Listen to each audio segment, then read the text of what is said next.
Hello, hello, hello. Welcome to Royal Sussex Live. Welcome, one and all. Thank you so much for being here. Okay, let me get me another screen going so I can see what you're seeing. That always helps.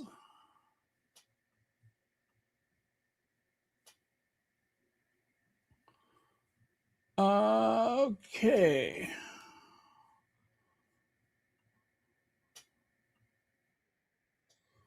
All right, got it. All right. Well, let me see who was here first. Ah, Carmen's Place Beauty. Thank you so much for being here first. And thank you for being a member. That's a good thing. I need more members. More. Oh, that sounds weird, doesn't it? I need more memberships.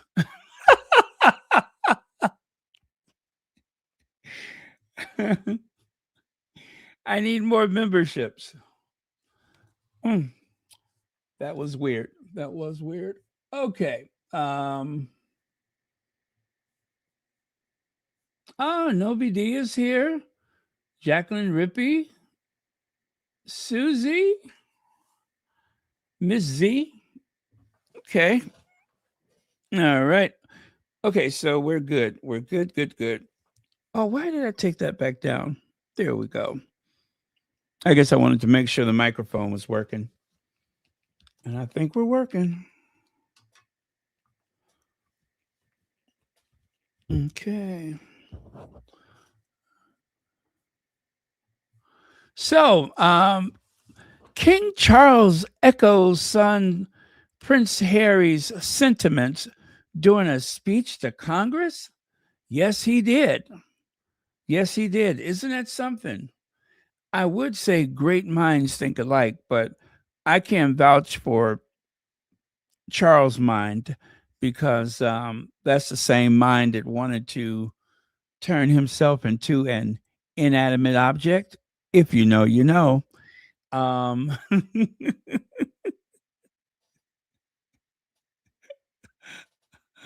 uh, and then, of course, there's Harry, who just wants to help people, right? He had a calling at a very young age. And from that calling, he has become one of the greatest philanthropists and humanitarians alive today. Hey, Legs, thanks for joining us. By the way, you folks, I don't think we'll be here more than an hour. Yes, yes, look who's in Washington. Now, I don't know if Godzilla's been to Washington. Yes, she has been. I'm sorry, not Godzilla. I got to have more respect. You know, it's one thing if I say those terrible things across the ocean, but she's here. She's here. So until she leaves our shores, I am going to show her just a slight amount of respect more than ever before. Just a minuscule amount of respect. Not much. I mean, I don't want her to get carried away. I don't want her to think, take my kindness for weakness. Me and her, we still got a beef. So for the most part, I'm gonna try to be just a hint nicer, just a whisper nicer than normal. Okay. But my goodness, um, I tell you, anybody who emerges from a vehicle like that, you don't know if they've just come to visit or have they escaped from the home.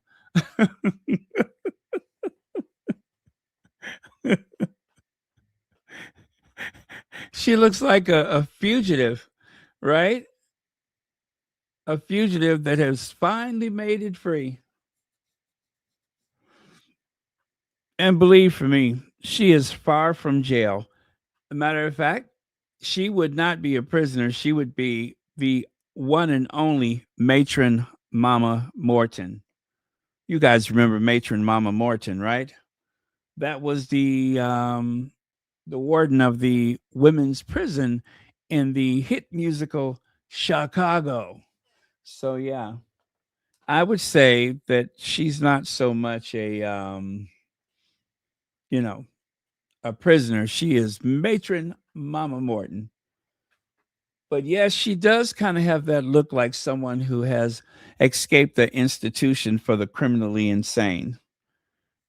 You know what? I just said I was going to be nicer. I just said that. Um okay, so strike that one from the record. Um don't strike her. I don't think she could take anymore.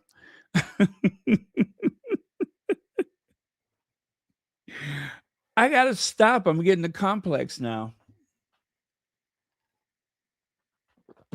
I cannot stop freestyling on this lady. Did I just call her a lady? I think I did. Oh, no wonder I felt that sharp in my throat. I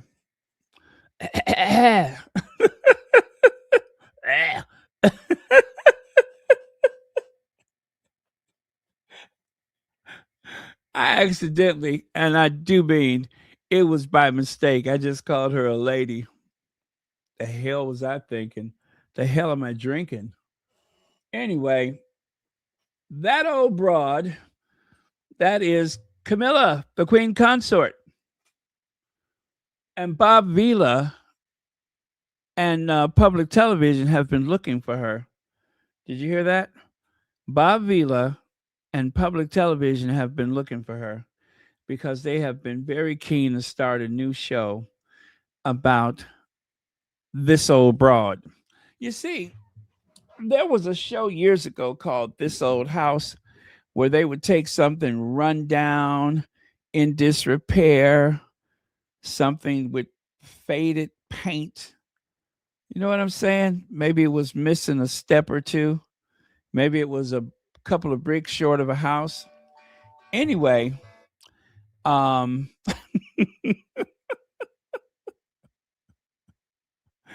listen, I got to stop. Why am I messing with this lady person? Okay, I'm just going to move on. I got to leave this person alone. Oh. And just think, she's only how many miles? She's probably, well, enough miles to keep me up at night.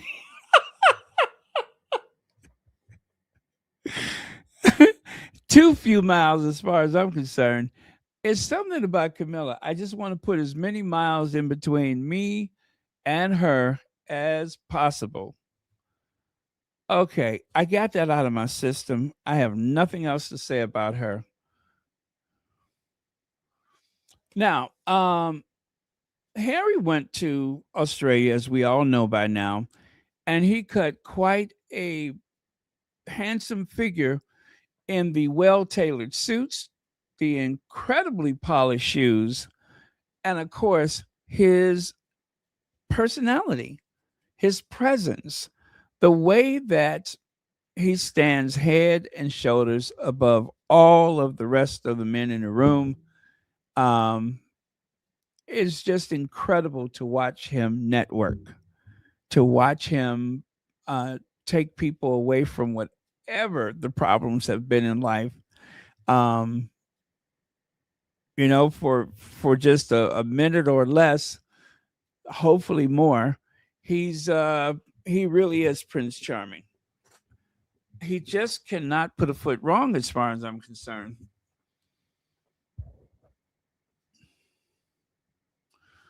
Okay.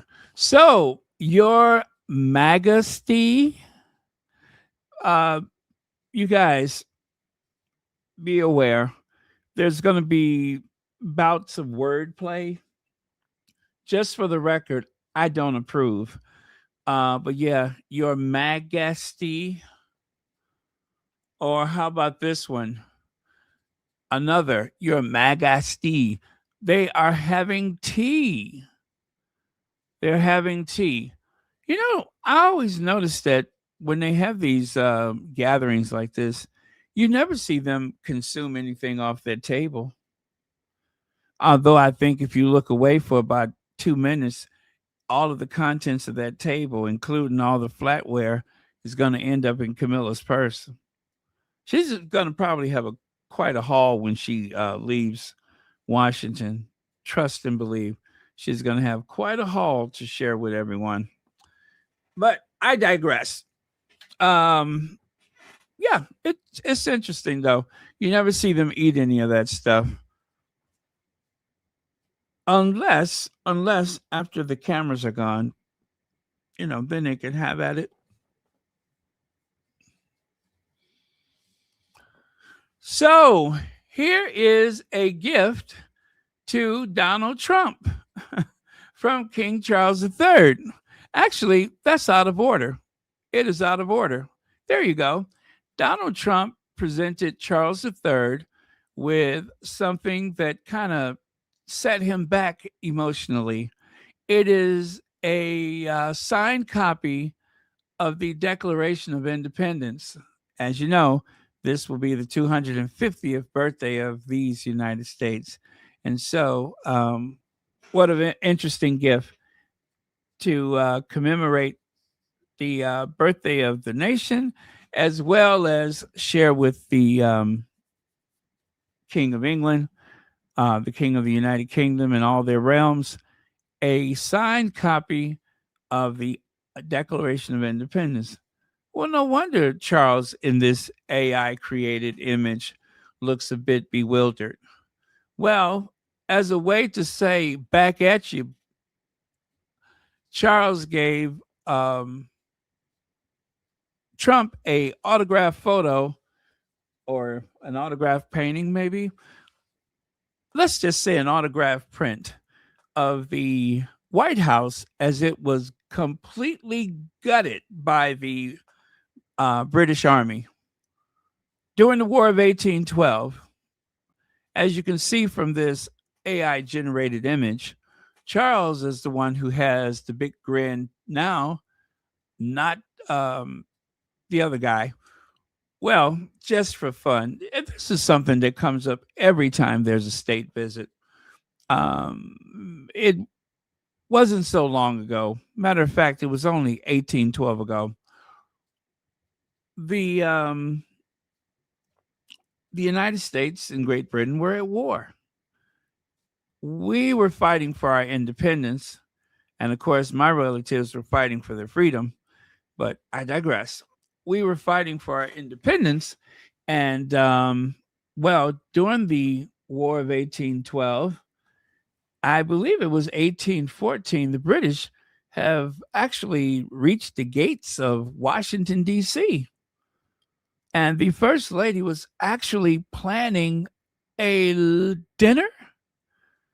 And one by one, some servant from their household showed up at the executive mansion, as it was called at that time. They didn't call it the White House, I don't think. The executive mansion. They showed up.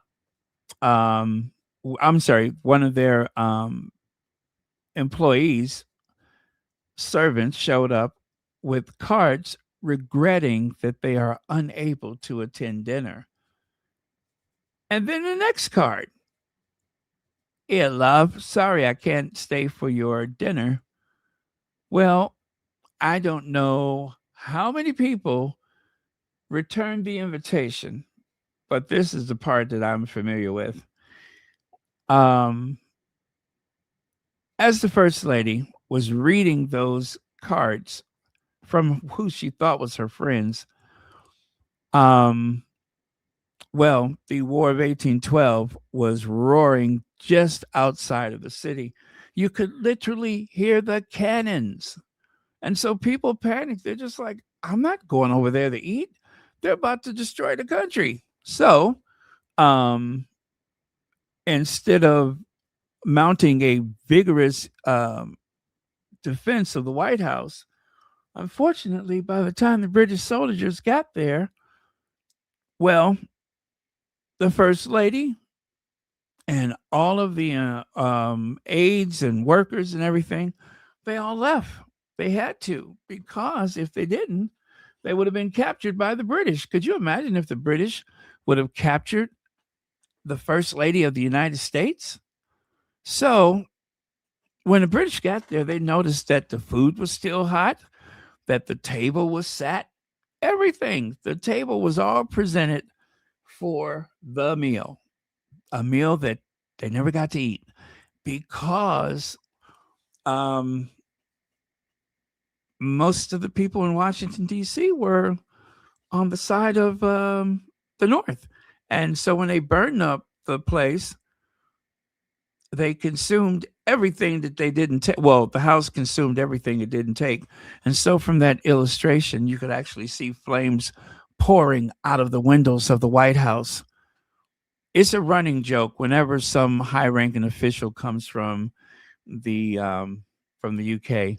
There's always light banter and humor about the White House being torched in 1814. It was very expensive, but they finally got it reopened. And yeah, most of the interior of the White House is not as old as you think it is. You would think, well, it's got to be as old as the country. Wrong, because there was a second renovation, and that was during Truman's time. When um, Truman was president, the White House was kind of falling apart. And that is why people were living in Blair House, including um, President Truman, Harry S. Truman, because the White House was gutted. They took everything out and rebuilt it with a steel frame. So it is as sturdy as a modern day office building. Okay, so that was a little bit of the history of the White House, a house that was a house that was built mostly by slave labor, as it was pointed out by Michelle Obama, who was just like in awe of the fact that the house that was built by slaves would be her address for the next 4 to 8 years. Well, it wasn't a dream, it was a reality. So, moving on, moving on. Fancy, fancy, thank you for being here. Now, I don't know. They all seem to stop and take a look at Camilla's shoe. Um, maybe the strap was undone or something like that. Um, as you know, because of some um, orthopedic issues, Camilla needs to special order her shoes. Yeah, she has to special order them because of the shape of her foot. Because of the shape of her foot, um, they have to make them with that split down the middle. And obviously, Donald Trump had never seen anything like that. And of course, Charles is like, oh my God. Oh God, Camilla. He's never seen those shoes before. Well, yes, yes, those shoes are very much custom made for the Queen Consort. And you could actually buy a pair yourself. Um, they come in various sizes, so don't fret. Just go and get you some of those one of a kind shoes. It does help if you've ever like roamed across um, an entire subcontinent in pursuit of the perfect grass and berries and those kind of things. Well,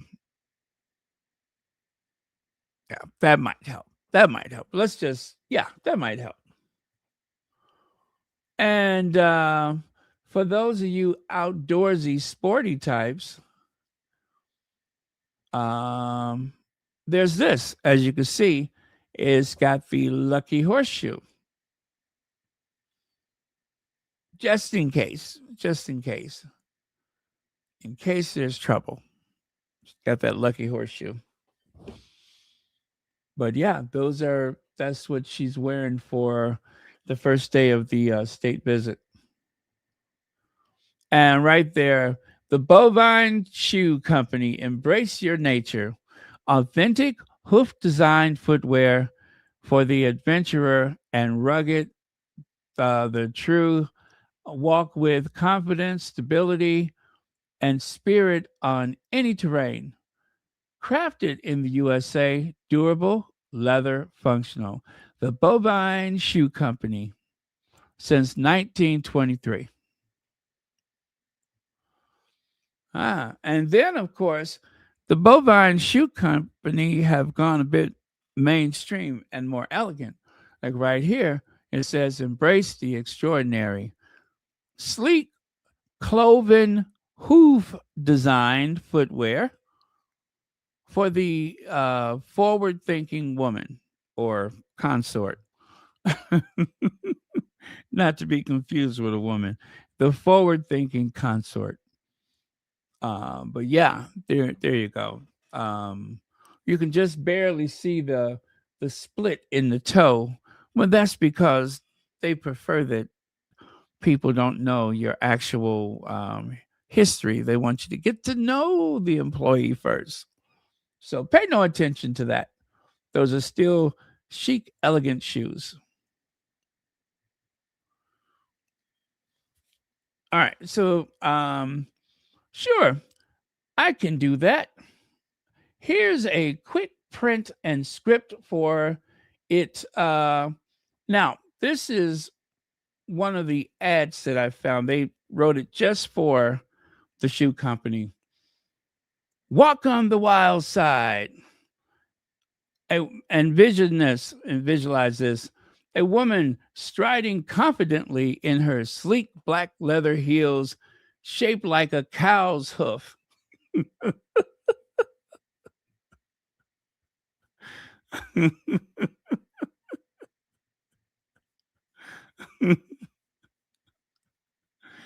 uh,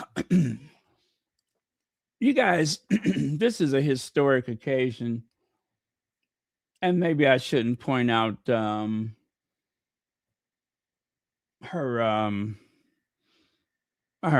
footwear. But anyway, it says a woman striding confidently in sleek black leather heels shaped like a cow's hoof. The heel tapered to a subtle split hoof design.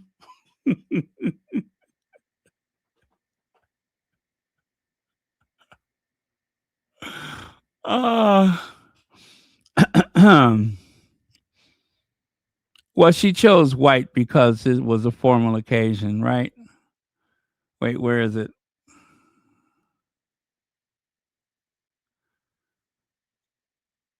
Oh, you guys can't see it.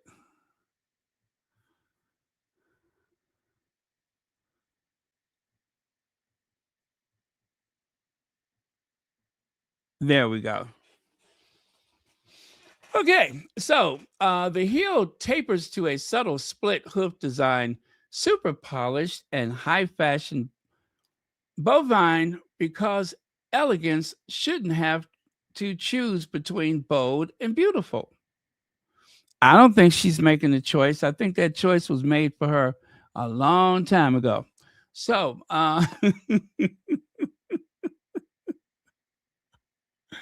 inspired by nature's most iconic hoof. Yes, nature's most iconic hoof. These heels give you strength, grace, and playfulness of a queen of the pasture. Yes, if you're a queen of the pasture,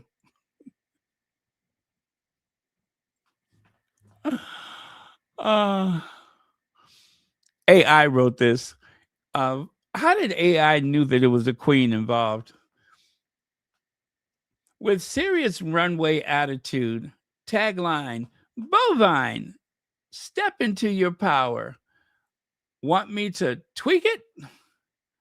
Well, I think that the AI did such a great job. There's really nothing else for me to do. But just the same, I went ahead and tried another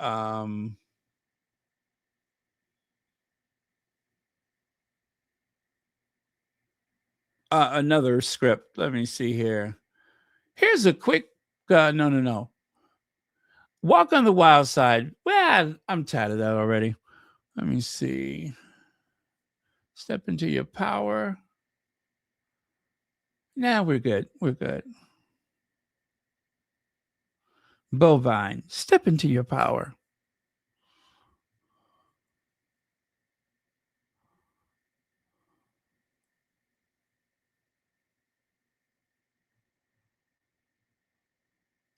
Nah. Okay, so King Charles to give historic address to Congress, and he did. He did. Charles III did something that rarely happens. He was able to address both houses of Congress. So that would be the United States House of Representatives and the United States Senate. So in the House of Representatives, there are 435 congressional members or representatives. And then in the in the Senate, there is exactly 100 United States senators, two per state. So just remember that in each state, whether it's Hawaii or Tennessee, they all get two United States senators. And there's no negotiation for that. You automatically get two. But I'll tell you something you didn't know. Did you guys know that there was a time when United States senators were not elected? You could not elect a senator. The U.S. Senate was actually positions that were granted by um, let me see.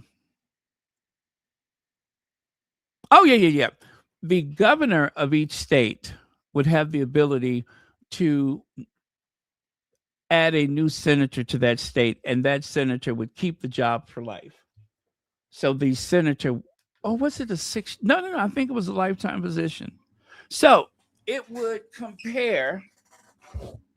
Our Senate would compare to the House of Lords, accountable to no one, and then the House of Representatives that would compare to the House of Commons. Get it? So that's how the two branches, well, actually, the two houses within the legislative branch works.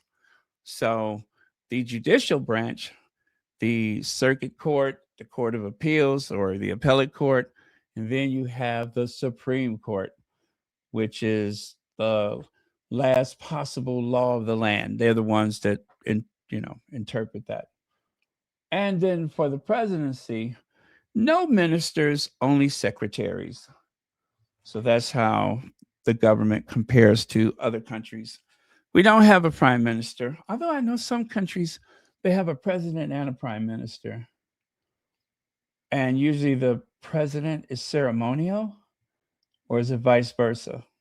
Well, anyway, that's how that works. So this photo right here, they are at the home of the British ambassador. Yes, the ambassador to Great Britain, the ambassador to from His Majesty's government. That is where they are. Anytime the monarch comes to visit, they always have a garden party at the ambassador's house, weather permitted, of course. Yep. So that's what's going on here. Oh, and by the way, notice that the ambassador's wife. Oh, what am I saying? What if she's the ambassador? Interesting. But I believe it's the ambassador's wife. She's wearing Camilla's royal blue. Everybody knows that's Camilla's color. It looks just like her varicose veins. uh, it looks just like her varicose veins. Wow. I thought I was done with Camilla. You guys, please don't forget to hit the thumbs up. Please don't forget to hit the thumbs up. I need as much support as I can get. My as ever candles arrived today, and yeah, I kind of went overboard. So um, do me a favor, make sure you hit the like button. Maybe even be brave enough to share this channel because I got some candles to pay for. Hello. Yeah, I got some candles to pay for. Clearly worth it though. And they smell good. I just got my candles today. They smell good. You know I can't say no to Meghan. Garden of Honor. Well, there's Tim Daly, the diver, and oh my goodness, is that Charles speaking to Stephen Miller? Stephen Miller? Ugh. You know, they should have had someone to make sure that King Charles did not speak to the wrong people. Um, but I'm not going to hold that against him. Stephen Miller, it was the architect of so many awful things that has happened since re-election or the retaken of the election. And he has played a very instrumental role in the um the downward spiral of this great nation. He's one of the people responsible. You couldn't trust him any further than you could throw him.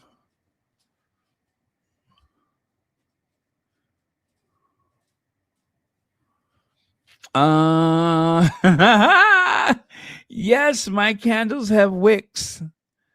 My candles have wicks, so I don't have to make a video and hold my candle up and show you the hole in the middle of the candle where a wick would have been if I haven't viciously pulled it out and then claimed that it didn't have one.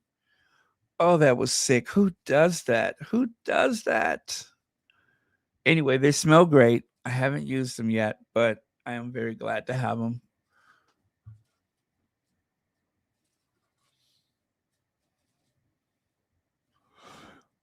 The as ever chocolate arrived today too. I made a short video. Also, I bought a mama t-shirt. Very cool. Very cool. Let's see. Walker of the Labyrinth. Who hasn't? Who hasn't walked the labyrinth?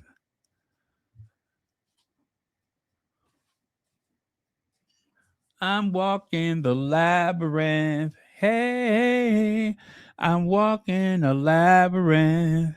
Well, and don't it feel good? See, you couldn't make a song out of that one. It's easier. I'm walking on sunshine.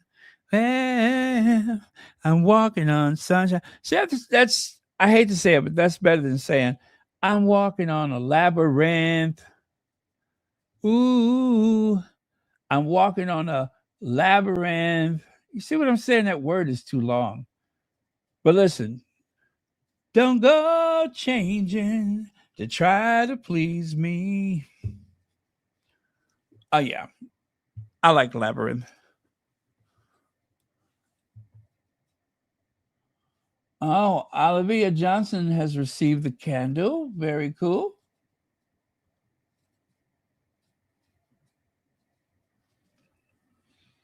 But listen, how did you decide which one to get? Surely you got both.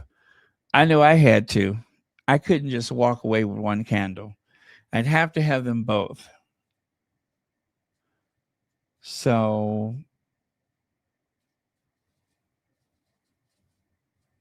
yeah. Okay.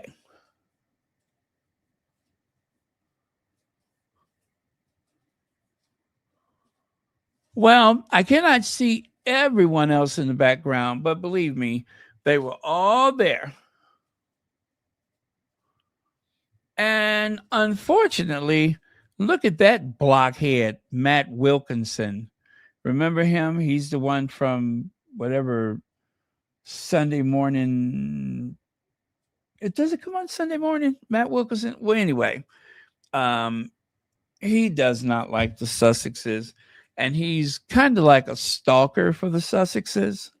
But he's one of my least favorite people alive today. I cannot stand Matt. Ugh. One more time. I cannot stand Matt Richards Wilkinson. I was about to call him Richardson. Anyway, Nina says nobody is smiling. There is no joy, no excitement, nothing. I'm laughing my behind off. These people, they really forget the U.S. is still Diana Land. I haven't forgot. I could never forget. Yes, this is what do you call it? This is the United States of thank you, we miss you, Princess Diana, the people princess. That's what country we're in. No confusion there. No, I don't like Matt Wilkinson. I can't even say he's a traitor. He's probably been as obnoxious as he is today. It's probably how he's always been. Oh, well.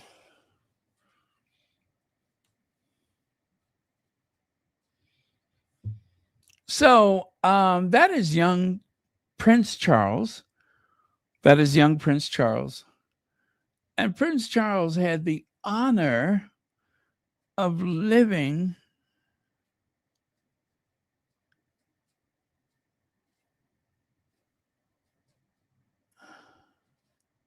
well. As you take it in, you'll notice that it is sparsely decorated, huh? Well, take a look at the charity shop it has turned into. Now, you guys, I'm giving you fair warning. This is pretty gruesome. Oh my God, what happened? What happened? It's like somebody fell into a pirate's treasure chest and came out with every gleaming object available just stuck to them from head to toe, like some punishment. I wonder if that affects the vision if you're sitting there long enough.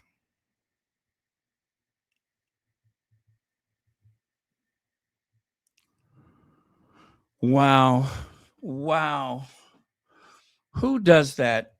A beautiful, dignified seat of American authority has been turned into a charity shop. But you know what? I am kind of guilty myself because I have recommended a few paintings.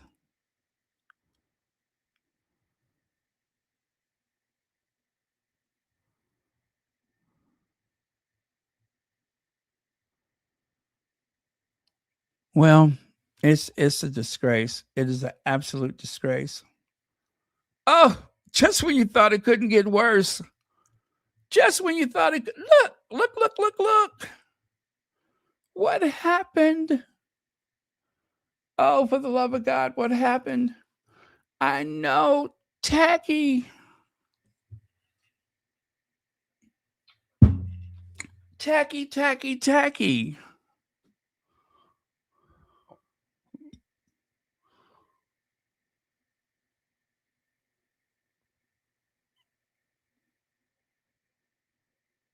Well, I'm trying to find the.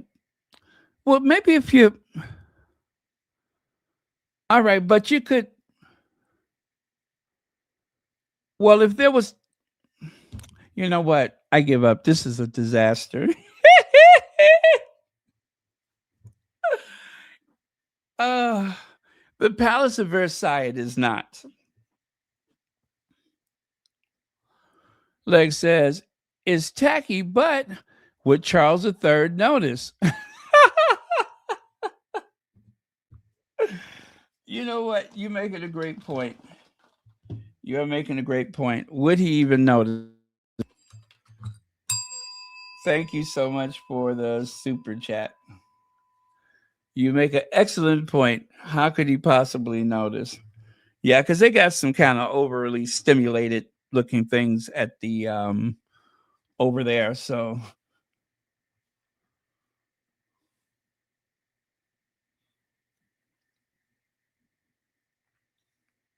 well, I tell you, maybe this explains why. Maybe this. Well, yeah, maybe this. Nah, I have no explanations for it. It is like a Where's Waldo? Find Stephen Miller. Thank you, Legs, for the super chat.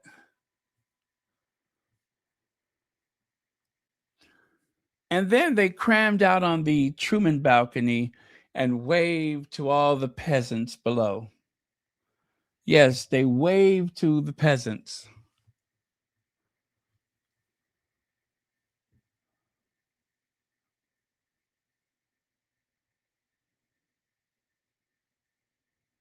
Okay.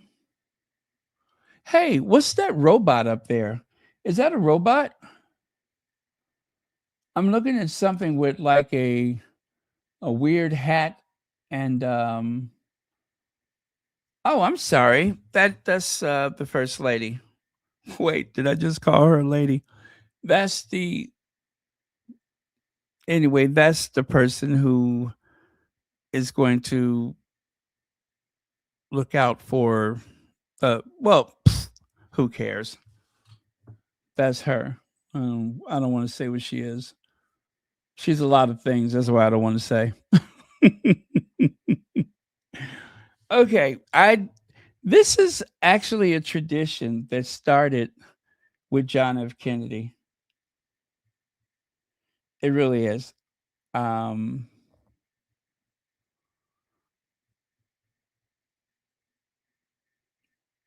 you know what? I thought the redcoats was supposed to be the enemy. Why is it the American troops have on the um, navy blue and black? Um, okay. Well, it looks nice. It looks nice. I like the whole orderliness of it.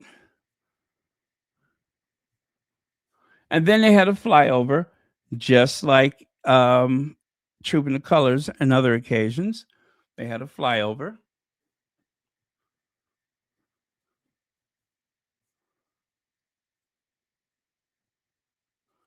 The one thing Trump was missing, though, he was looking for Kate. I mean, he rather fancied sitting next to Kate at the state dinner at Windsor Castle. So, no doubt, no doubt, Charles. I'm sorry, not Charles, but Trump's interest has been piqued. Is there any wonder?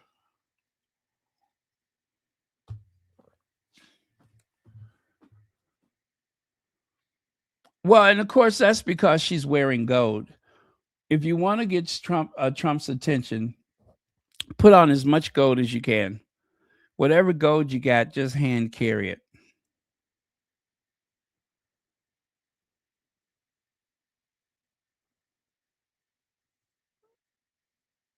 Yep, that is what Charles is going to be looking for. Well, that's what he was looking for. Not Charles, but Trump. He was looking around the table, wondering if that soft-spoken girl was going to be there.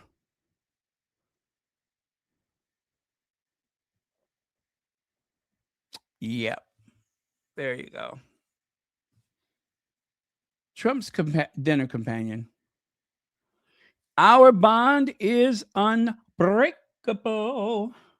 Our bond is unbreakable.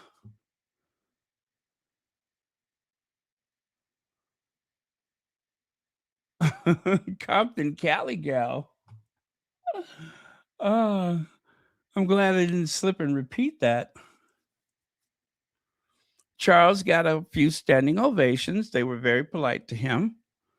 And what about this, Charles? What about the king's estate tried to sell land contaminated with toxic illegal waste? Turns out while Charles is at the White House having a state dinner back home in the UK, there are people dealing with the aftermath of this huge biological hazardous site. What happened was the company that owned this site went out of business. And of course, since it happened in Cornwall, well, you can already guess what happened when they went bankrupt. Charles just took it over. Yeah, he just took it over. But what he won't do is clean it up. And now he's trying to sell it before he has to clean it.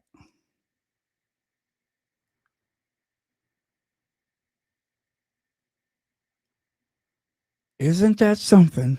What goes around comes around. And now the people in Cornwall or whichever place that was, they are kind of hot with him.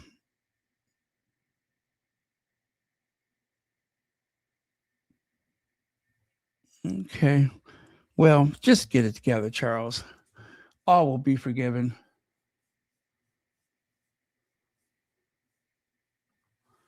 Let's see. Shelly L says, "Hi, Baron. Hello, squatties. Baron, did you watch? I'm sorry. Did you catch the reflections in the mirrors? The reflections in the mirrors. Uh, no. Are you talking about the?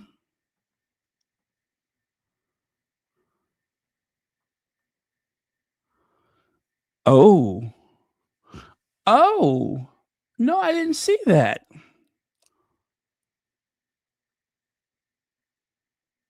Oh, am I missing something? Because I want to see. Let me take a look. That is kind of spooky. That is really spooky.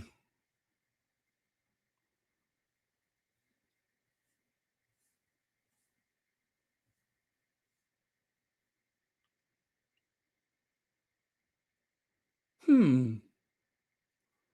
All right, I see one mirror. Oh, that looks like Charlie Kirk. That looks like Charlie Kirk on the left side behind the vice president, doesn't it? That is scary. The guy standing up, see on the left side, the guy standing up with the red tie on, kind of looks like Charlie Kirk. I wish I could show you a larger one, but wow, that is scary. Thank you so much for the super chat.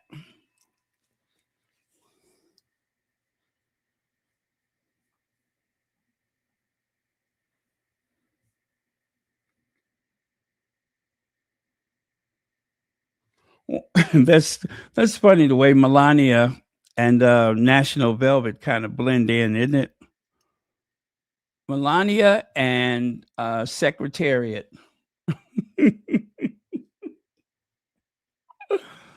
Oh,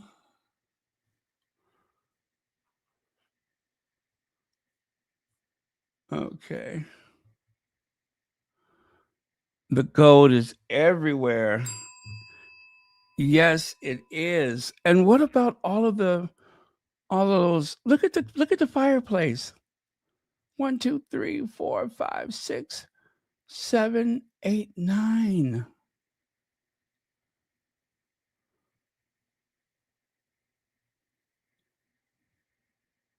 It's like a charity shop. Oh, it looks like it looks like Versailles just barfed all over the room. No, I can't say that. Versailles is nice. This is tacky. My goodness.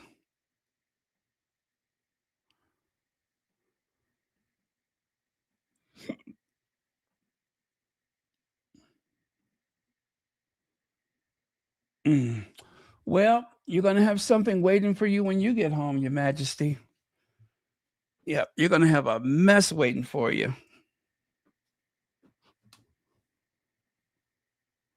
Fit for a king. Don't forget, there's dinner. Now, I'm just going to say Camilla looks fine. She's covered up everything essential. She looks fine. Charles, I don't know. He looks better back home than he does over here. And Trump, he finally has a tuxedo that fits. Because I could show you a picture of the old tuxedo and it was a mess. And then, of course, Charles always looking very, oh,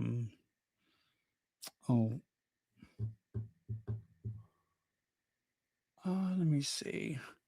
Looking very, oh, it'll come to me later. Anyway, do I like Melania's dress? I think they're trying too hard.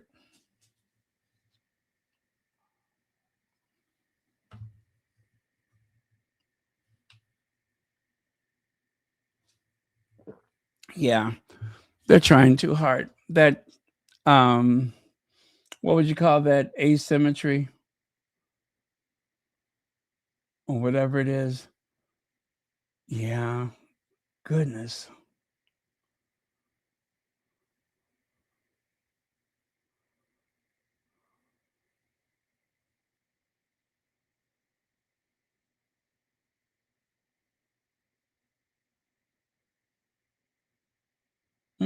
I don't like it. I don't like it. I think it's supposed to be like a dusty rose. Let's see. Did you see Trump cut in front of? Yes, yes, he cut in front of him to shake hands with. And I think that, of course, Charles was going to introduce his people to Trump, and Trump was like, you know, just walks right in front until he met someone who um, doesn't represent. You know what I'm saying? Like that. So, anyway, so Prince Harry's speech on the 23rd of April during the Kyiv Security Forum visit, talking about accountability for historical agreements and the need for sustained U.S. engagement in defending Ukraine's sovereignty. Now, I do have a bit of a soundbite for you.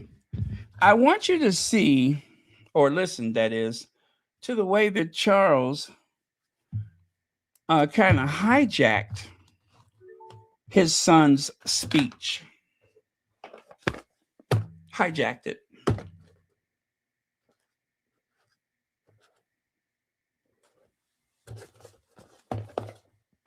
Or at the very least, was greatly inspired.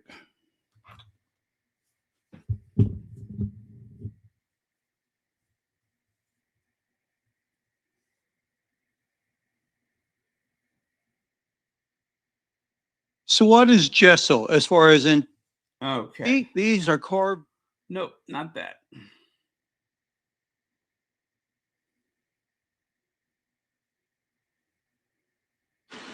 The immediate aftermath of 9/11, when NATO invoked Article 5 for the first time, and the United Nations Security Council was united in the face of terror, we answered the call together, as our people have done so for more than a century, shoulder to shoulder through 2 world wars, the Cold War, Afghanistan, and moments that have defined our shared security. Today, Mr. Speaker, that same unyielding resolve is needed for the defense of Ukraine and her most courageous people.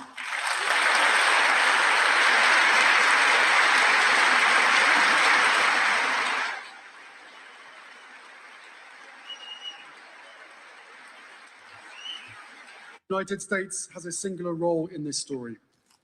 not only because of its power, but because when Ukraine gave up nuclear weapons, America was part of the assurance that Ukraine's sovereignty and borders would be respected. This is a moment for American leadership, a moment for America to show that it can honor its international treaty obligations, not out of charity, but out of its own enduring role in global security. The United States has a singular role in this story, not only because of its power, but because when Ukraine gave up nuclear weapons, America was part of the assurance that Ukraine's sovereignty and borders would be respected. This is a moment for American leadership, a moment for America to show that it can honor its international treaty obligations. Well, I would say the only difference is the son spoke more direct. Although mentioning article, whatever it was also a nice touch. But either way, Harry did it first. Harry was brave enough to say what needed to be said without any fear of retribution because he was right. He is right. He is standing on principle. And the unimpeachable truth is he is right.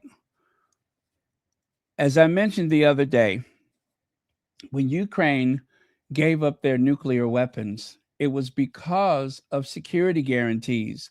They wanted to have one less state, one less government to worry about, one less country to give you sleepless nights wondering if their nuclear weapons are secure. Not that anybody would use them, but just that they were secure. So they gave them up. I don't know if they went to Russia or if they were dismantled or whatever the case may be. But that's why they did that. They did that for all of us. Ukraine did that for all of us. And even though it may not seem like it was a sacrifice for the whole of the Western industrialized world, trust me when I say it was. It was a big step to keeping peace between some very powerful players. Remember, Ukraine had the third largest collection of nuclear weapons anywhere in the world, the third largest stockpile. Now they have none. And the goal, of course, is that there will be no new nations to get those kind of weapons. Unfortunately, my government has let me down, has let you down, and everyone else, because when someone accepts a security agreement, whether it's in principle or whether it's completely official, when someone accepts that, they don't expect to get attacked, right? They don't expect to ever get attacked. But if you got oil, chances are they're coming for you. They've already proven that time and time again. Maduro, Gaddafi, Saddam Hussein. It's disgusting. You cannot have people respect the government that goes back on their word like that. A government where they drop a bunker busting bomb on top of a 87-year-old man with cancer, like the Ayatollah. Why would you trust this country? Stop. Do better. Now, King Charles spotlights his role as Australia's sovereign after Prince Harry and Meghan, the Duchess of Sussex, high-profile visit. Charles highlighted his role as Australia's sovereign and called for support of Ukraine in a historic Congress speech, echoing Harry's recent remarks from Kyiv. See there? It's official. Everybody's talking about that. Trump dismisses Prince Harry's comments on Ukraine ahead of royal visit. So, of course, that was the other day. But Charles' calls for defense of Ukraine met with thunderous applause. That is, of course, that both both political parties and both houses of Congress, they all applauded the idea of taking care of Ukraine.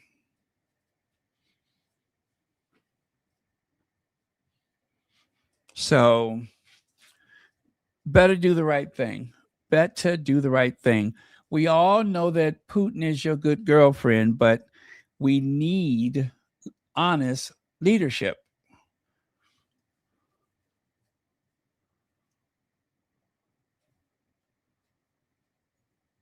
Okay. Now, we all know that Prince Harry, our son, Prince Harry, we all know that Prince Harry is not new to this. He is true to this. Now, oh, you know what? That's not supposed to be there. That is something completely different. Oh, anyway, let me get rid of that. I can do this for now. Anyway, so Prince Harry, who served in Afghanistan, has released a statement in response to Trump's remarks. In 2001, NATO invoked Article 5 for the first and only time in history. It meant that every allied nation was obliged to stand with the United States in Afghanistan in pursuit of our shared security. Allies answered that call, even though some people did not believe in it, even though a lot of people took heat from their constituents, they fulfilled their obligation. And some of you all might be too young to remember this, and some of you all may have forgotten, but you all do realize that after 9/11, that air forces from NATO, air forces from all over NATO, patrolled the skies of New York and I think Washington, D.C., but they patrolled the skies to make sure that New York was safe. People were so rattled because of 9/11. They couldn't sleep. They couldn't focus. And patrolling the skies with interceptors, jet fighters, because, of course, we don't have like a big missile defense in most major cities. But as I was saying, we had people patrolling U.S. skies for the first time as a response to 9/11. And that was NATO answering the call.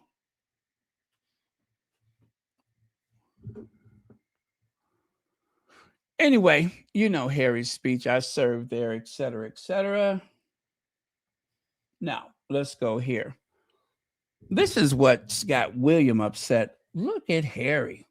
Once again, Harry finds himself posing with some of the most impressive people, including the head of NATO. You see what I'm saying? William doesn't have this, and he's the future king. He does not have this. And I don't know, out of a sense of solidarity, I don't think he's ever going to get it.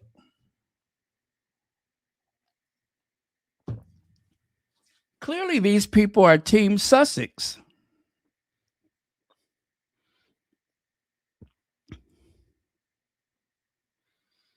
Huh? What? Do you see that? Do you see Harry walking with all of these military people there to support and uplift families who have come to pay their respect, fellow soldiers who have come to pay their respects?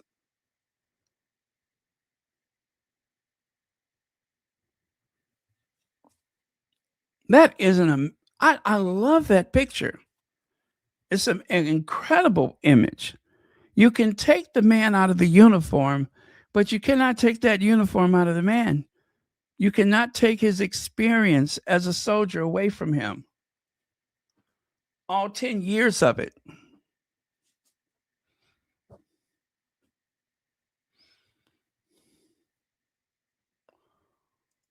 You know what we need, don't you? You know what we need. I'm surprised no one has said it.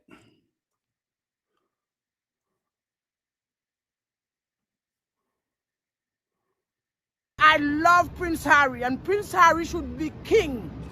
He should be king. Prince Harry, not William. William and all of them in there, Camilla is the wicked witch of the devil himself, because she is part of why Princess Diana is not here.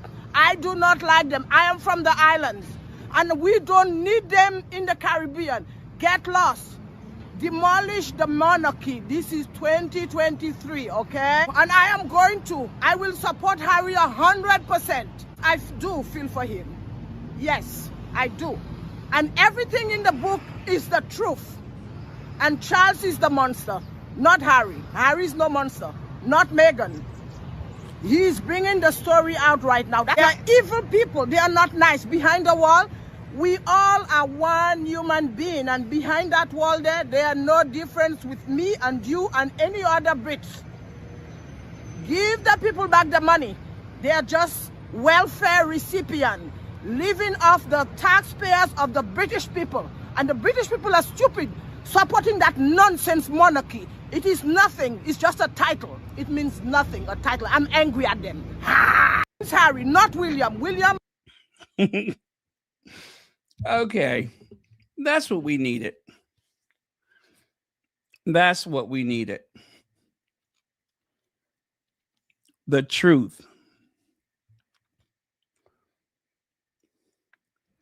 There's something very genuine about Harry's approach to the Invictus games, to the families that are trying to help their family member find their voice again, find purpose again. Even though there may be one person in the house injured, everyone in the house is suffering. And when the children see their parent striving for something again, when they see their parents or parent in fellowship again, sharing a laugh, sharing a beer, whatever, everything changes. The whole household, everything changes for the better. All of the people that we have heard say this again and again, I was at the end of my rope when I discovered Invictus games. Or how about my daughter told me, why don't you look into this Invictus thing? And these are some people that say that they were contemplating, that they were leaving a note for their families. And suddenly they were given purpose and a reason to live. It just outrages me that someone could give so much and ask very little in return and have the weight of the tabloid media machine after him, after his wife, after his children, mother-in-law, and anybody else that's important to him. These people watched him grow up, and they care not.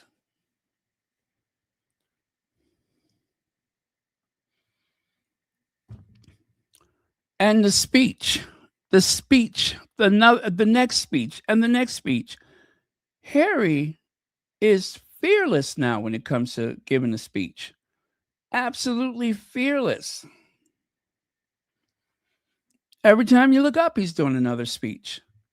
He's able to laugh now. Make better eye contact.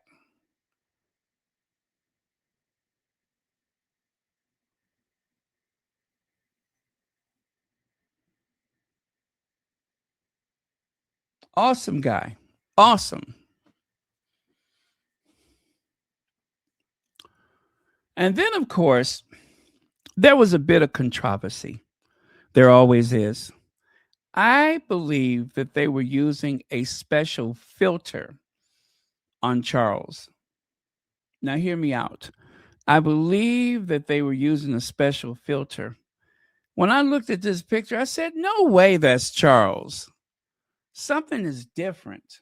So, using my ability to manipulate the software to get in there and find the original of whatever it is I'm looking for, I was able to use my skills to show you the real Charles in the United States Congress.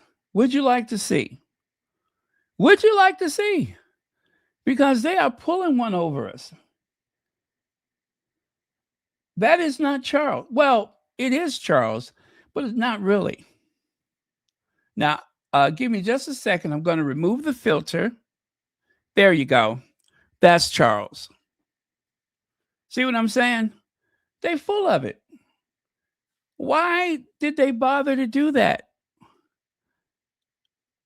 Everybody know them little tiny hands ain't his. That's his hands. He could literally reach back there and pick up both of those guys by the top of their heads and walk around with them. He could palm a Volkswagen. He could just reach and grab a Volkswagen Beetle. You know how some of those NBA players can pick up a basketball with one hand? He could do that with a Volkswagen Beetle. That's the real king. That's the real King Charles. Why are you helping him? We know his parents were cousins. You got to help him. The truth is coming out. And that goes for me and for you and any other Brit. Give the people back their money. And the British people are stupid putting up with this nonsense.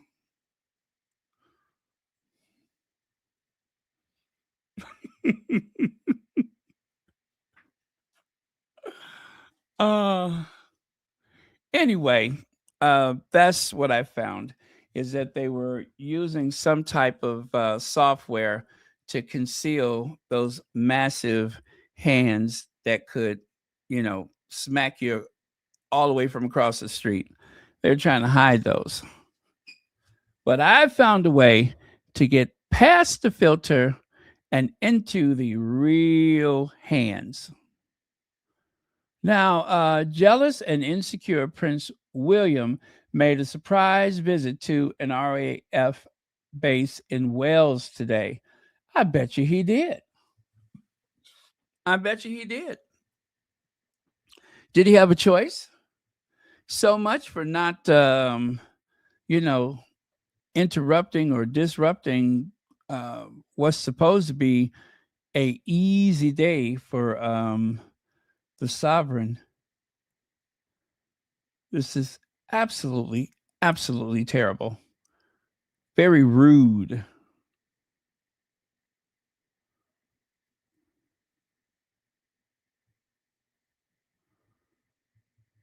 Yep. Oh, well. Now, says here,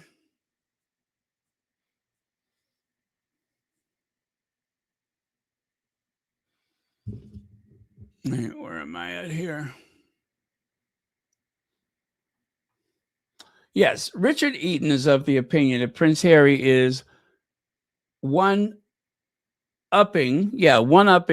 Prince William because William can't visit Ukraine. In other words, Harry is not going back and forth to Ukraine because he cares about the people, because he can help shed the light on a cause that may otherwise, a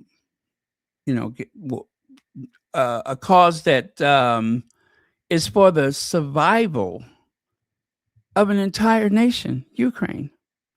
He's using his voice, Harry, using his voice to help them stay on the front pages of the newspapers, as opposed to being buried somewhere on page 9. There is still a war going on in Ukraine, and they still are asking for help.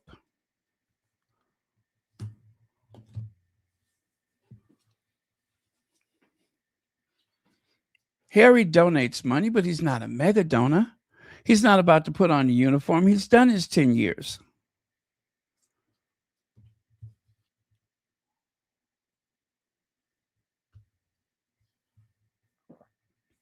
So, and William is jealous. William is quite jealous, envious, not only because of, I would say the I guess connection. Not only because of that.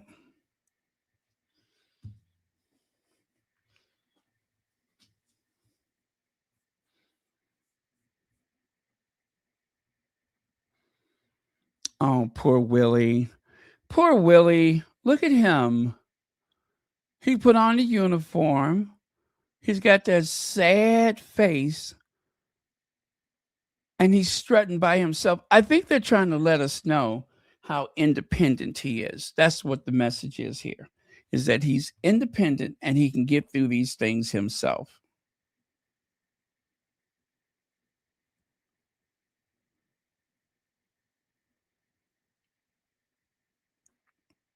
Oh my goodness. What a broken man. What a broken man. Pathetic. Now, of course, at some point, we always turn to Feminegra.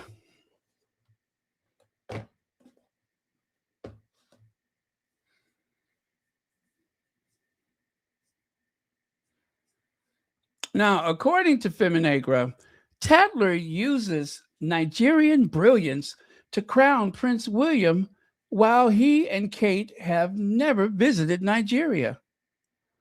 I didn't know that. Ever. Tatler has unveiled its June cover, and there is Prince William framed as king in waiting, painted by Nigerian artist Aluwal Omufemi. Let us be clear from the start. Omufemi is not the problem. He is a gifted artist, and his work deserves international recognition, elite commissions, and all the praise that comes with them. His painted Queen Elizabeth II for Tatler's Platinum Jubilee issue, and now he has painted her grandson. Good for him. The problem is the Tatler is doing with his is what the Tatler is doing with his brilliance. This cover is not just a painting, it is a royal image making. It's a future king propaganda wrapped in African cultural prestige. Tatler leans heavily on Omofemi, a Nigerian background, his Yoruba roots, his life in Abadan, and his place in African art. With all of that richness, get used to frame William as modern, global, and culturally serious. Well, there's nothing culturally serious about him, I could assure you of that. But I tell you what, I am going to give you the link because this is kind of a longer one. I'm going to give you the link for this one. Do make sure you sign up for Feminegra's newsletter.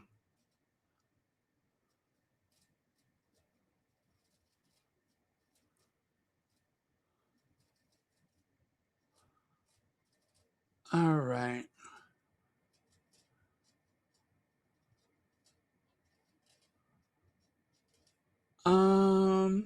Yes, so that link works. Let me just make sure I pin it so it doesn't get lost. There we go. Should be at the top or the bottom of the chat.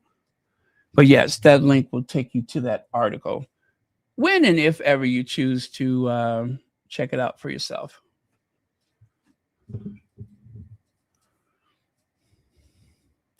Also, some people are talking about the resemblance to Lord Frederick Windsor, son of Prince Michael and Princess Michael of Kent. Others are pointing out the hair.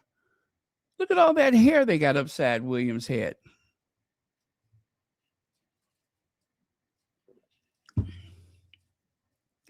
That's not his real hair.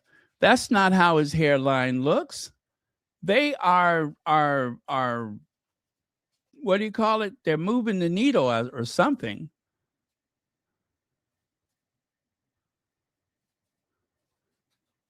Wow, I tell you, Tatler need to tell on themselves. They need to tell on themselves.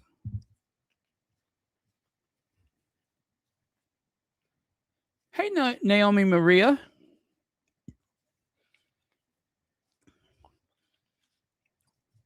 Always Sussex says, where did all that hair come from? And why? Why is this portrait not showing his yellow teeth? Done by a Nigerian seems either to have been done from an old photo or told to add the extra hair, whichever. Is hilarious. Joke on you, Billy Boy, Prince of our time. Yeah, right. Yeah, Prince of our time. Well, let me see. Yeah, Prince for our time. He does look silly. He really does look silly.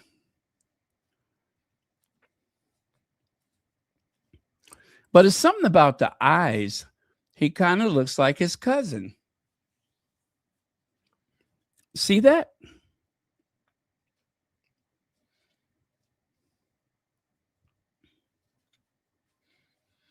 That looks weird.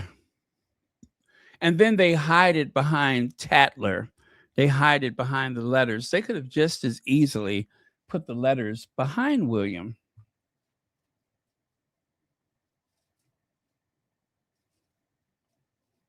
Yeah.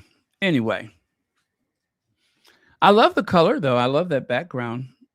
Interesting.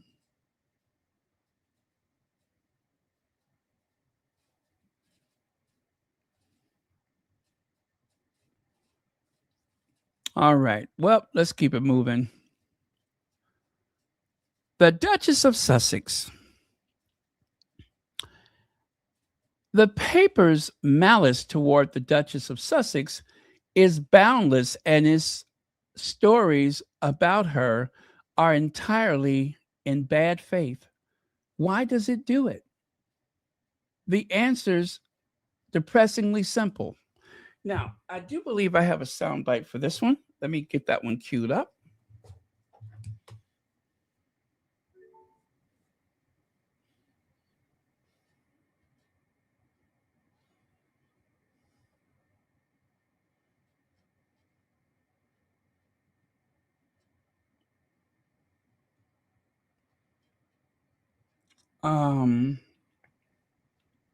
Let me see. Where are you, sir? Oh my goodness, I got so many things saved on my phone. That's what's making this so difficult.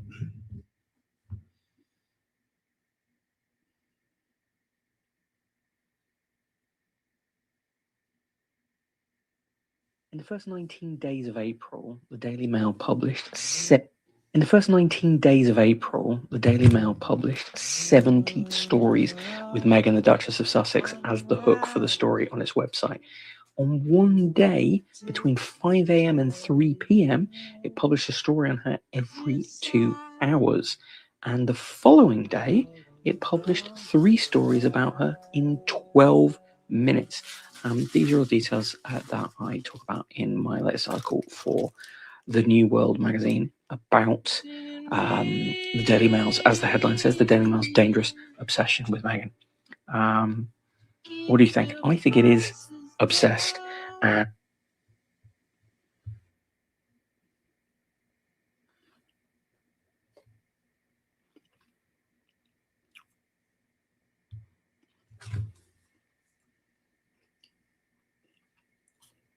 interesting one. But if you... Well, I heard that music in the background. I guess I didn't hear it before. That might be a copyright thing, so I had to kill it.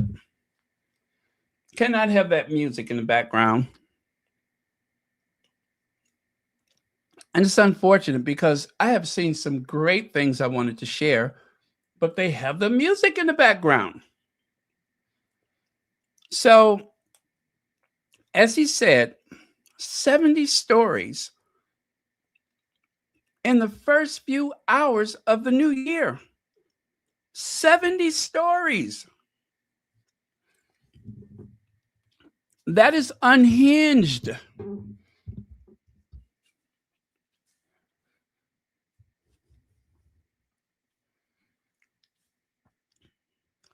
If you apply Occam's razor to the Daily Mail's enduring obsession with Meghan, the Duchess of Sussex, the simplest explanation is an economic one.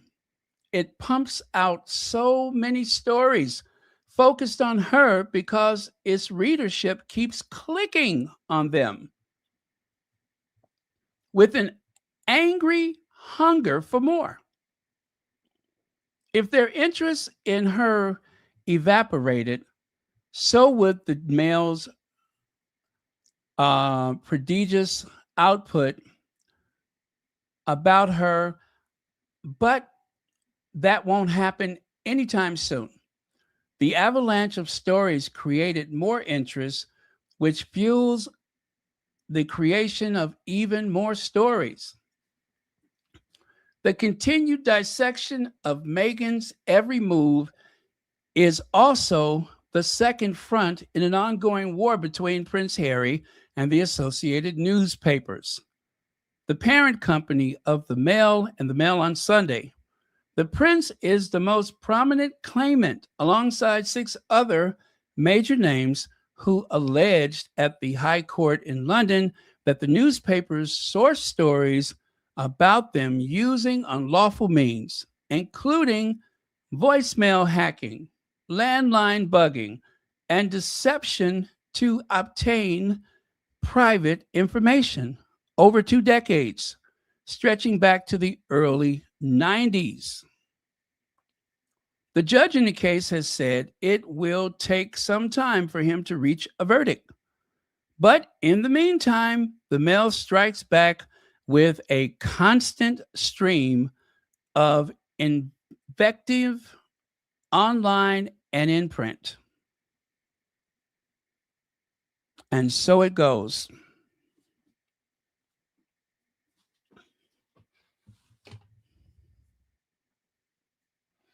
Look at this one, Daily Mail. The front page of the Daily Mail from July 1981 during the, the Toxteth riots in Liverpool. Black War on Police. That sounds like the Daily Mail.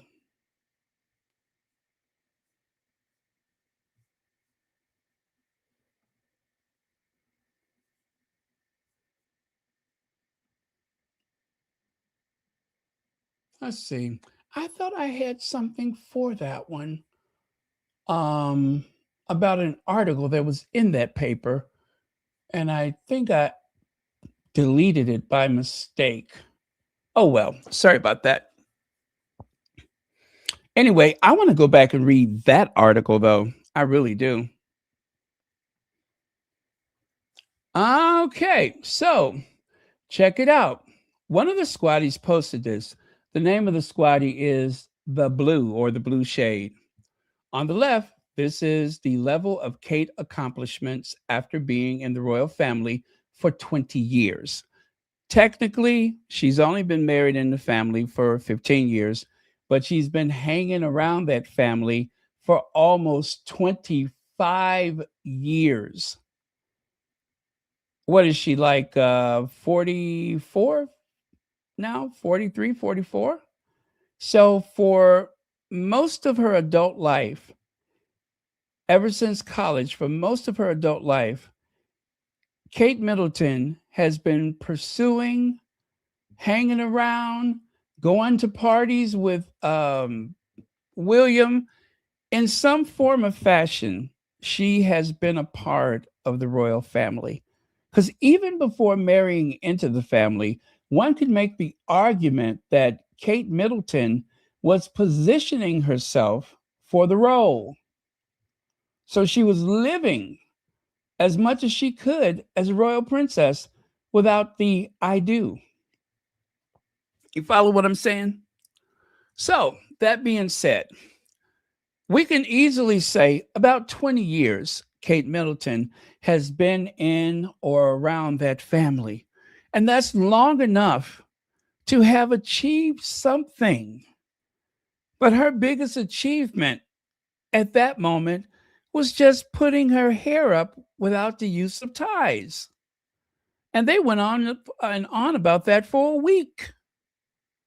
Whereas Meghan, on the right, you have Meghan's accomplishment after being in the royal family for less than a year. What did Meghan do? Meghan's Grenfell charity cookbook raised £370,000 in just 2 months to help those affected by the blaze. And for those of you that may not know this story, the Queen, Philip, I think, William and Kate, and other members of the family, they all went to that shelter. They all listened and looked concerned. But only one person rolled up her sleeves day after day and helped prepare food. And at a certain point, that same person said, you know what? Why don't you all keep this kitchen open more than just a couple days a week? Well, we don't have the funding. So Meghan said, well, we need to write a cookbook. You all can put in the recipes. I'll write the foreword. And whatever proceeds, you can help keep this kitchen open. Now, they were renting the kitchen from a mosque.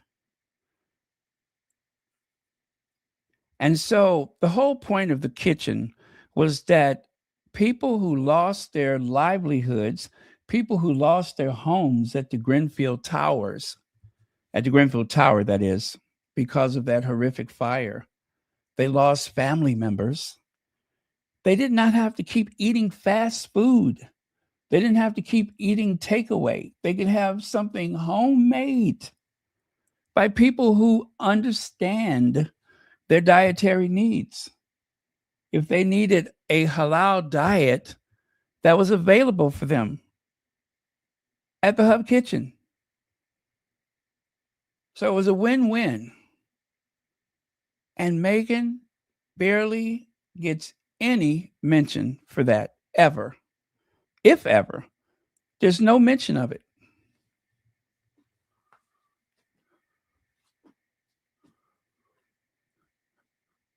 Let that sink in. Kate puts her hair up, and it's time to have a 21-gun salute.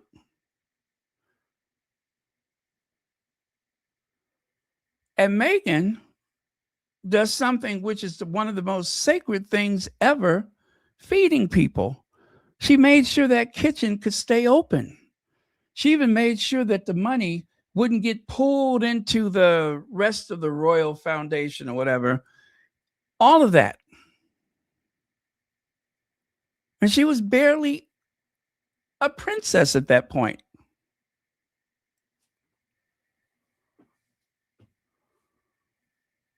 By chasing the Sussexes away, especially at a time when there is so much austerity, at a time when people are afraid to turn their heat on because they don't want to pay the bill. People are missing meals. And there are more people sleeping on the streets of the UK than probably since Victorian times. And the one person who would be willing to use her voice to help people without a voice is run out of the country. She had to flee for her life. And if you are a deranger and you're listening to me, shame on you. Shame on you coming over here so you can get angry at Meghan. Spending your time listening so you can be angry at Harry, so that you could take what I say and go back and try to weaponize it in some way. Yes, I think Kate is an idiot, and so is William. Now do something with that. But I don't dislike them. I don't dislike them. I don't wish anything bad on them. But it just bothers me that all she has to do is put her hair up, and you all are dancing in the street. Meghan goes to Australia and helps struggling brands make money, giving voice to people who suffered a tragedy at Bondi Beach. And all you could think about was, did she get paid? Did she get paid when she went to that resort? Who cares? Who gives a shit? Charles gets paid. Charles gets money just for being Charles.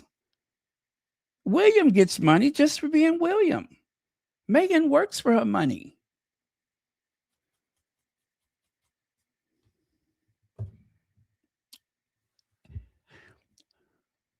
They want Americans to have the same hostility, the same anger over the Sussexes earning money as they do,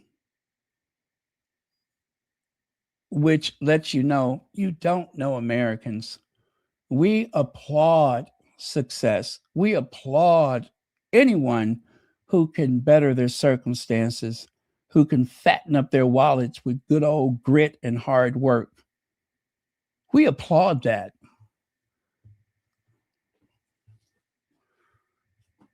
If you want people to be angry at the Sussexes for being successful, try someplace in the Commonwealth, because that ain't going to work here. And don't go to Canada either, because it don't work there. It doesn't work up there either. Do you know how many actors and directors and producers have come down from Canada and made a fortune?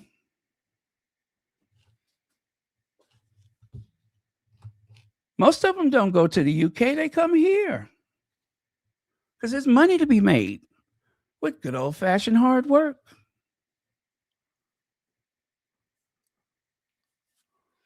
She had one job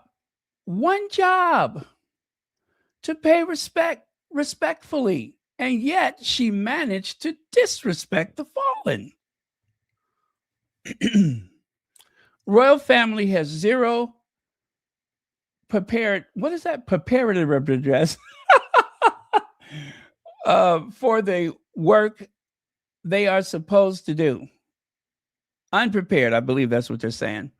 Zero. And this is the family people bow to? Pathetic. What am I talking about? Kate, who has been around that family for over 20 years, went to go and lay a wreath at that center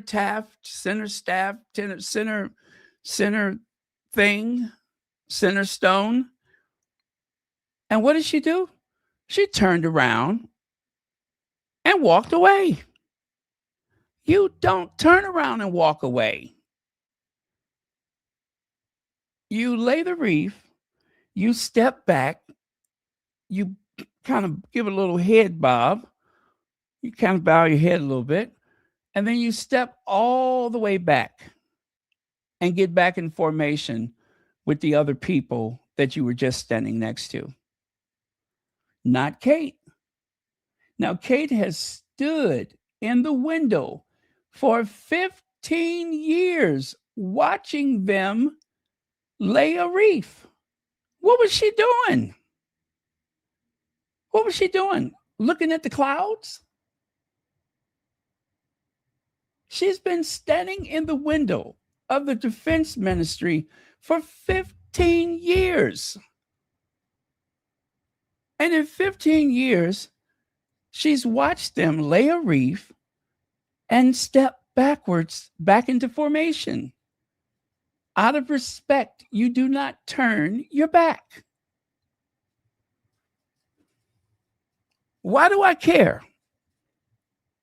Because if it was Meghan, we would have never have heard the end of it. We would have been inundated all weekend long with one story after the next about how Meghan disrespected the troops, disrespected England, disrespected the disrespected. We would have never stopped hearing about it. But baby brain can turn her behind to the fallen and just walk away. And it's okay. We don't expect much from her. The bar is so low, all she has to do is put her flipping hair up.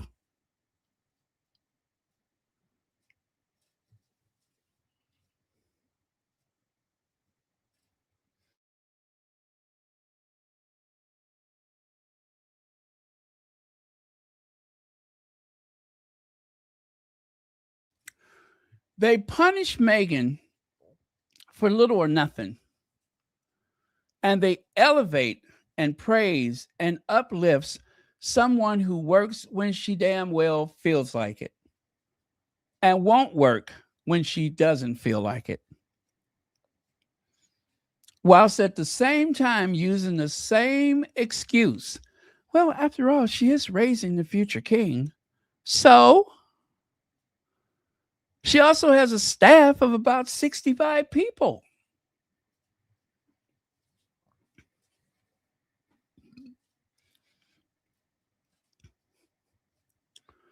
Drivers, cooks, cleaners, stylists, although it's hard to believe she has one, but a stylist,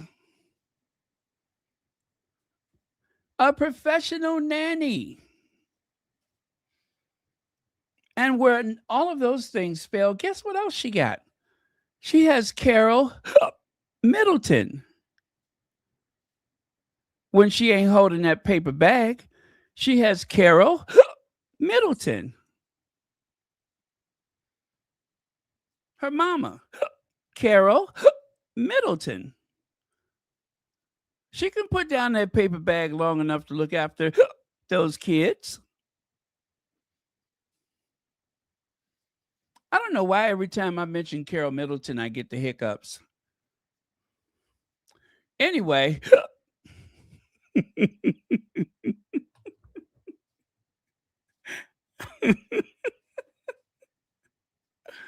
If you know, you know. And then, of course, there's Silent Mike. There's Silent Mike, the grandfather.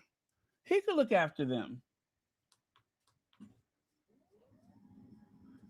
And then Kate could actually do some work. I'm sorry. I am just, it makes me angry. And I'm outraged that they would elevate somebody so useless, that they have such a high opinion of her only because they want to keep putting Meghan down, somebody who actually works.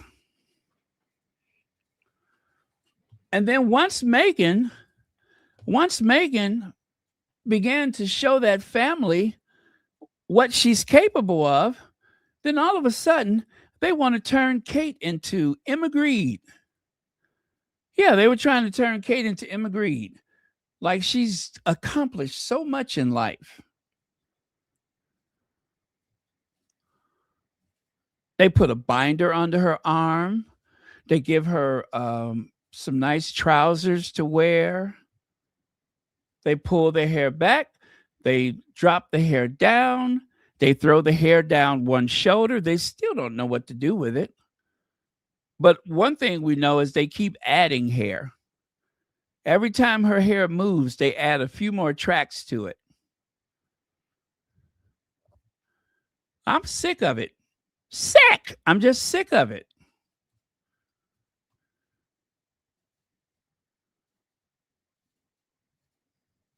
They have been doing this for way too long. And I promise you, I make you this promise. The day that they leave Meghan alone, the day that they leave Harry alone, I'll be done with those people. You won't get a cross word out of me. But the minute I feel like a justice has been perpetuated, an injustice, should I say, then I got something to say about it.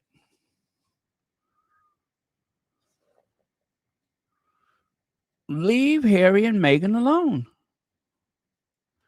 Stop trying to put them down so that you could elevate two of the laziest people that has ever drawn a breath. They're useless. See that? 15 years later, and she lays the wreath, turns her back on the cenotaph, and walks away. Lay the wreath and take a step backwards until you are off the cenotaph. Bow your head. Did she never see Queen Elizabeth II or Charles III? She's been in that window every year looking at this. One job. And the reason why that happened is because she don't care. She don't care. But they use projection and swear up and down, oh, Meghan never cared about any of that stuff. Meghan was dressed and ready for work. Whatever they asked her to do, she would do it to the best of her ability. She closes a car door and you would think gunshots had rang out.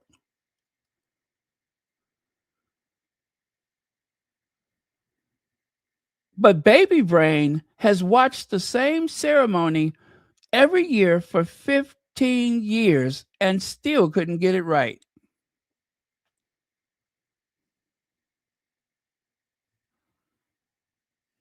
But yet everybody uplifts her and celebrates her because you don't know what her opinion is. They celebrate the Stepford wife in her. They celebrate her turning her brain off. They celebrate her showing absolutely no ambition whatsoever. That's what they celebrate. In a modern age where women of all ages, from pretty much most of their lives, they have to go out there and work. They have to think. They have to innovate. They have to raise their families. They're not allowed to turn their brains off. But they will throw this person in everyone's face who won't even turn her brain on. Make that make sense. And then have the caucasity to compare her to Meghan, to use her as a weapon against Meghan.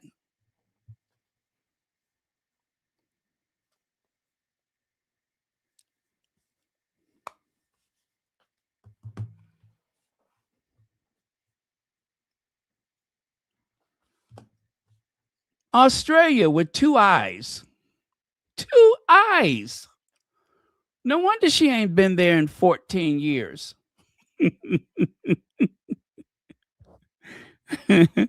No wonder. When she tried to put it in the GPS, she can't find it. That's why. If you put that in the GPS, maybe if you take one of the eyes away, maybe you can find it. She hasn't been there in 14 years.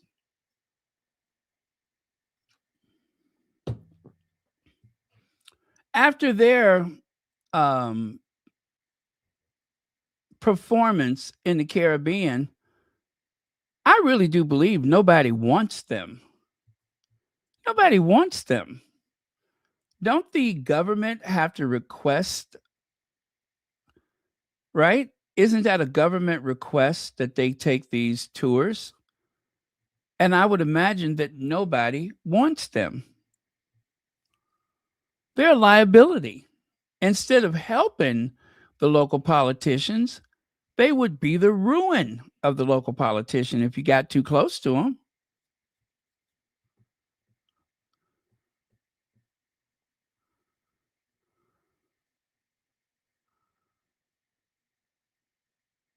Will and Kate is like that scene in the Ten Commandments. Remember that green smoke come down from the sky and just, knocked out part of the population? There are a couple of jinxes, and you can't trust them.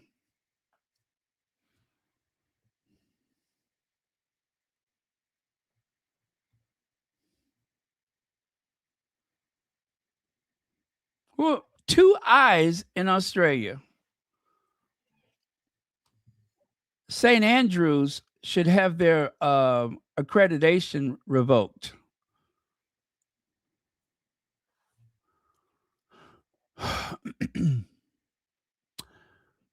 This is not really anything to do with most of what I just said, but do you all think she's suffering from a facial tic?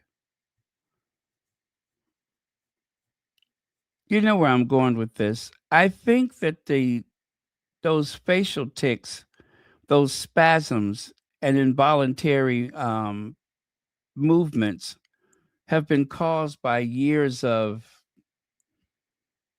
procedures, whatever those are. I dare not say. But there's been something that has caused those involuntary movements. It says here, facial tics are sudden, involuntary, repetitive muscle spasms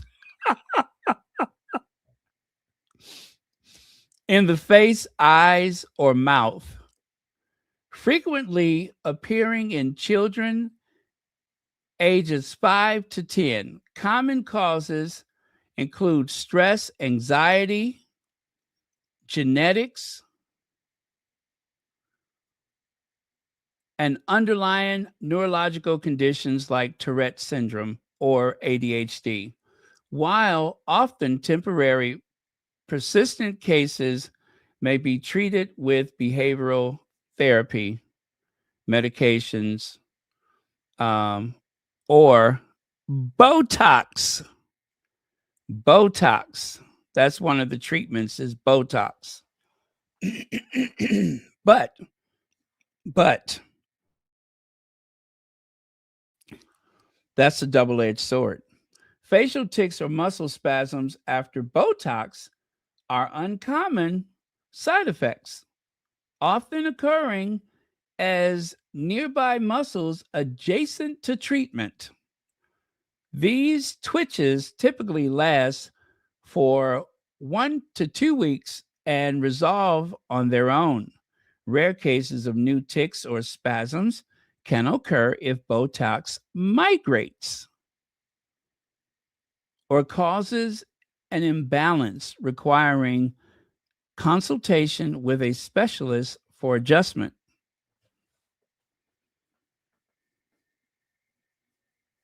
Did you all know that it migrates? And by the way, I'm not saying that anybody in the royal family is using Botox. I don't have any information about that. I'm just making conversation. But Botox migrates. It pools in different areas. And when they do like oh, I don't know if it's a CAT scan or what, they can find pockets and areas where it has actually left the injection site and began to travel. So I'm just saying. So if there is some type of nervous tick or twitch or something like that, it's interesting. Maybe she needs to go and get some Botox or she needs to lay off of the Botox, one or the other. But as for today, we don't have any information whatsoever whether or not the Princess of Wales is in any way a fan of Botox or fix a flat or duct tape or zip ties or anything else that stretches or fluffs or whatever. We have no information about that. But I noticed that weird facial tick. Yep. I just happened to notice it. I'm not trying to be shady. I'm just concerned because I because I care about Kate. I really do. I care about her.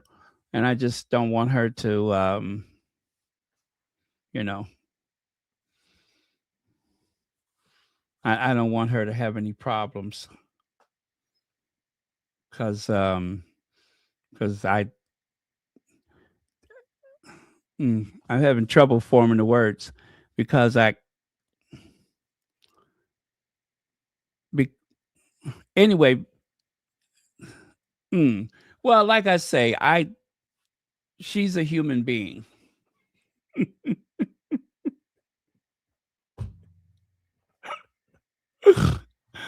Woo!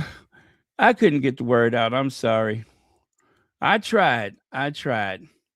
Now, I'm just about done, you guys. I wanted to ask you all, have you all seen this? Have you all seen this? This is a content creator. Oh, I forget. I think is he from Nigeria? I don't know what country he's from, but this content creator does this sassy walk. This is like supposed to be the walk of shame. What does it say? Me going out without my wallet because I always have my face card on me. Yeah, this is someone who is just very full of themselves. But anyway, this has become very viral. So the original video is the one on the left and the one in the middle. But somehow using AI, they have adapted the image of Donald Trump doing that same walk. And much to my surprise, Donald Trump has actually seen it and he's not happy. He is not happy about it. As a matter of fact, he has accused the Democrats of some kind of plot. He seems to think that this is a plot to undermine him. As a matter of fact, let me find his tweet that he posted about that. Well, not a tweet. It's whatever service he uses.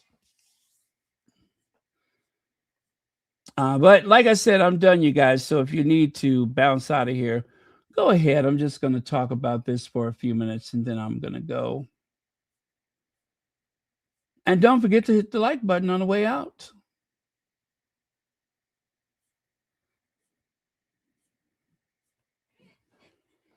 Truth Social. That's his thing. Truth Social.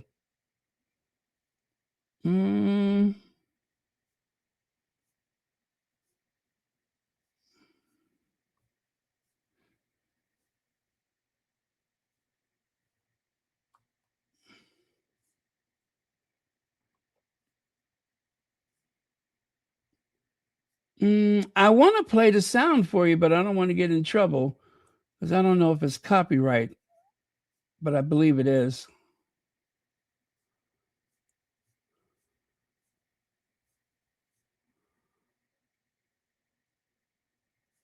Yeah, and they also have one with the Lula in Brazil, Bolsonaro. I just saw for the first time the one with the prime minister or president of Jamaica. Oh my God, they're so funny.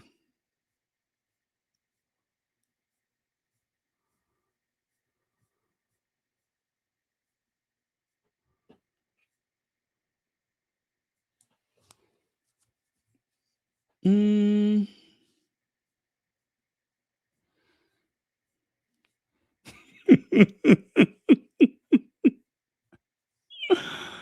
Oh man. Where is it?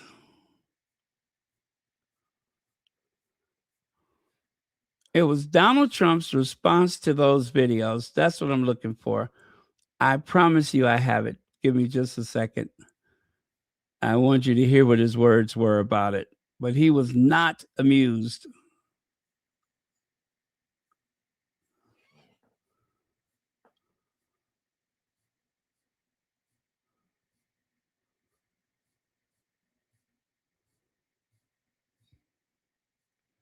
You know what it is? I think I buried his response under all of those videos. Not videos, but all of those photos of Meghan and Harry recently. So that's why I can't find it. It is buried.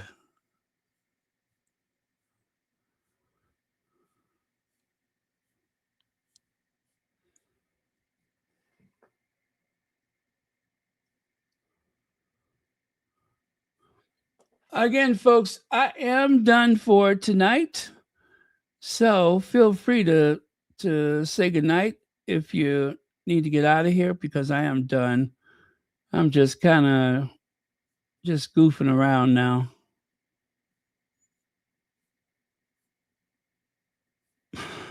Hmm.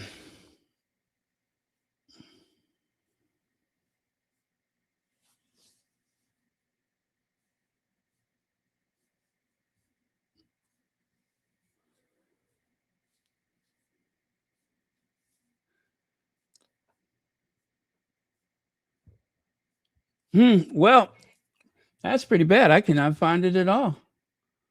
Oh, well.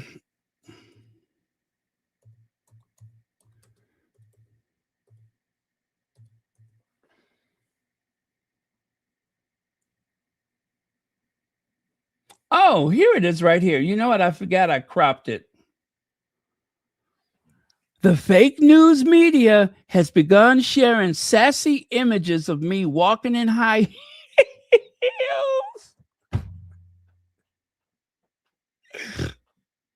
Absolutely shameful. The Democrats are behind this.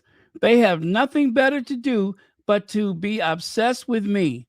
Do they not know I have closed the massive deal with Iran, a major win and the greatest the country has seen?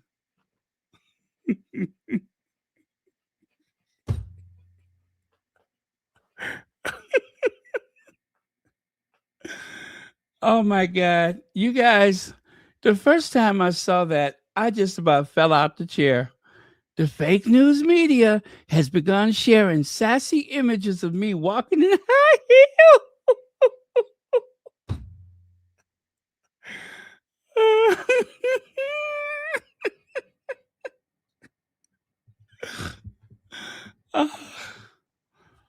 Oh, I would say he's upset. What do you guys think?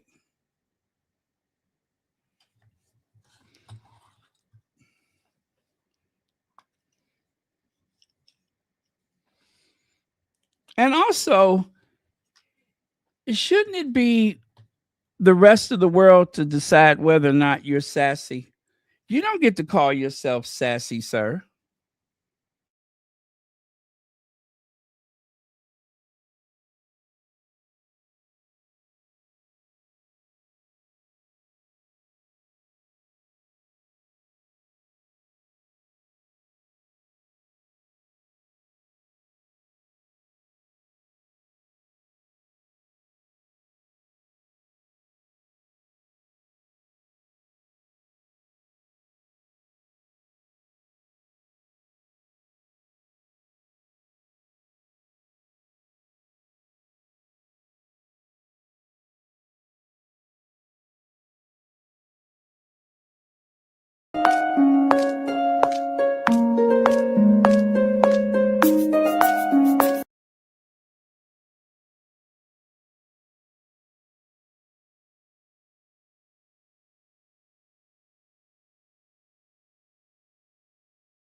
Okay, so that was the original.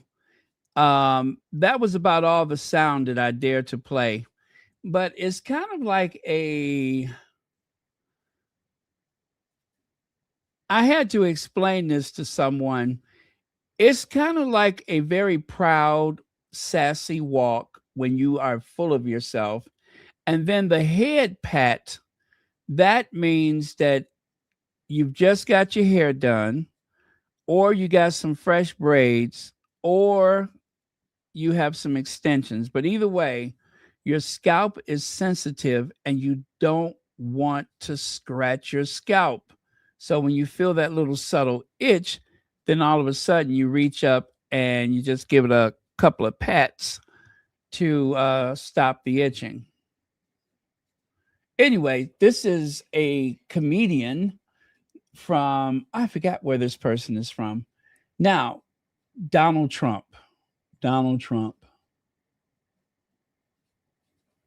Where is Donald Trump? The notorious sassy Donald Trump.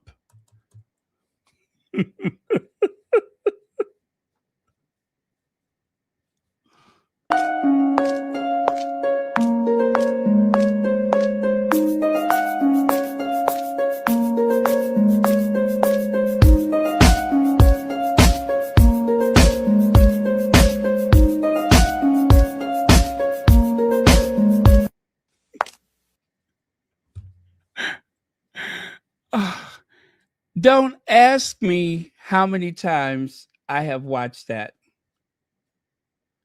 Do not ask me how many times. I'm embarrassed to tell you how many times I have watched that. I'm embarrassed. But when I tell you that was it almost knocked me out the chair the first time.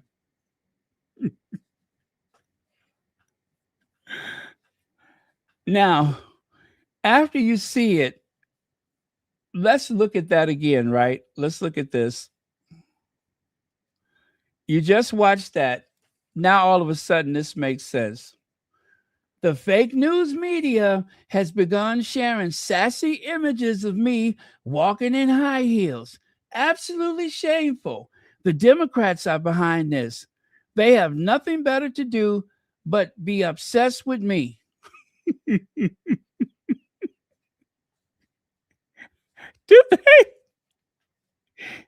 Do they not know I closed a massive deal with Iran, a major win and the greatest the country has ever seen or has seen?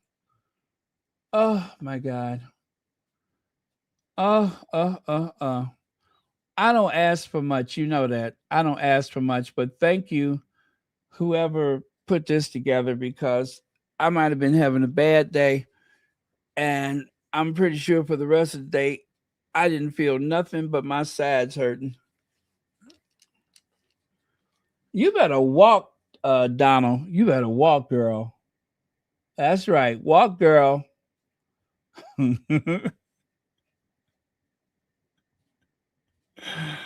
uh,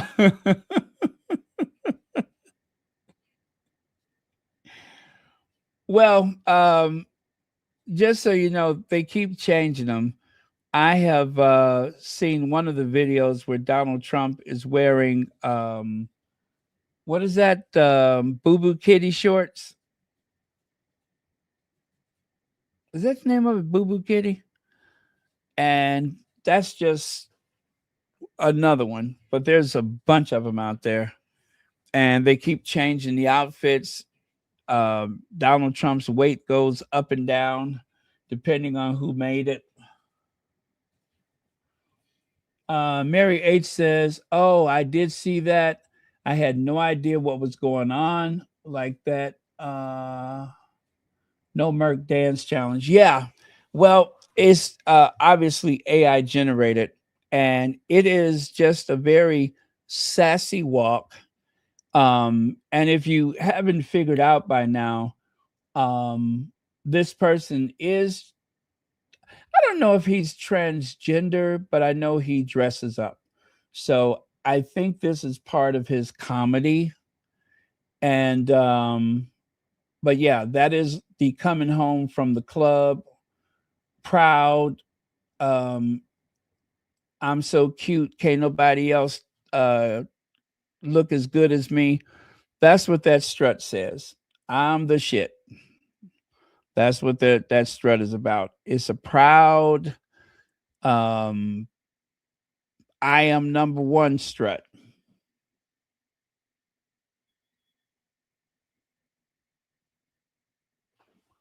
And then of course, when you go from that to this, it just takes on a whole new meaning.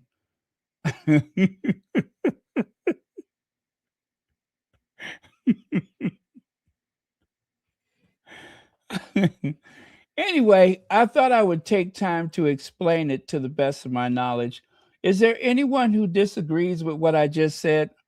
Um, I think it's about pride. I think it's about being full of oneself. I believe the head pat is to avoid scratching the tracks or the cornrows or whatever. And this is kind of the way you either go to the club or you leave the club. That's what that is.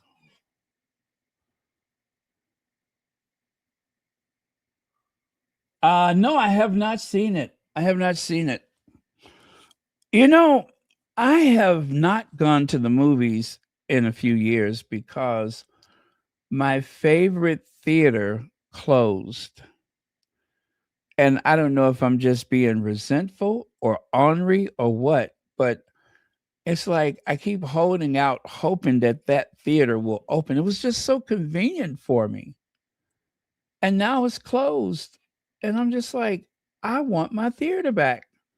So I don't know when and if I'm going to go see it, but I'm like a creature of habit. And when I have like that place that I'm used to, that's the one I want to go to. So we'll see what happens. But I hear the movie is fantastic. And from what I'm to understand, that people are like really oh, you know what? You know what? I'm glad you said something because I was going to share something else. And I was trying to decide whether or not I can share it.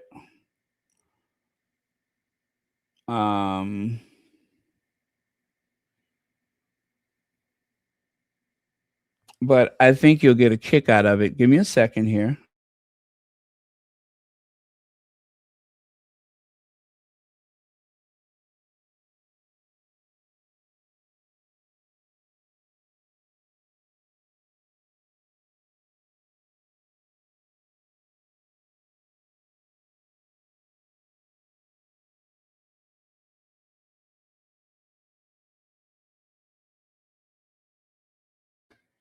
Okay, like I said, I think you will get a kick out of this.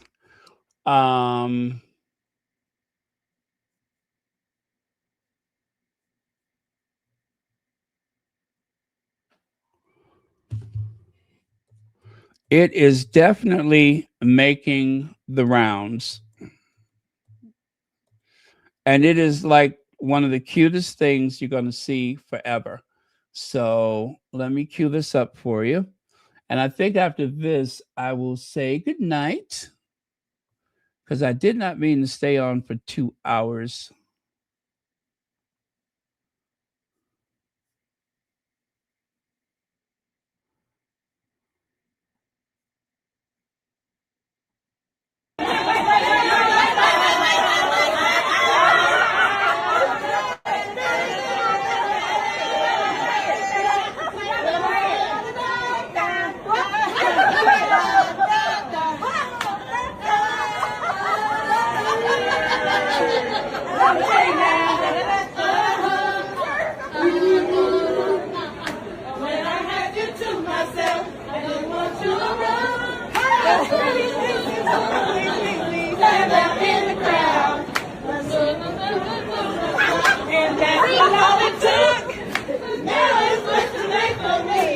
Take a second look. Oh, baby, give me one more chance. Show me I love you. Won't you please?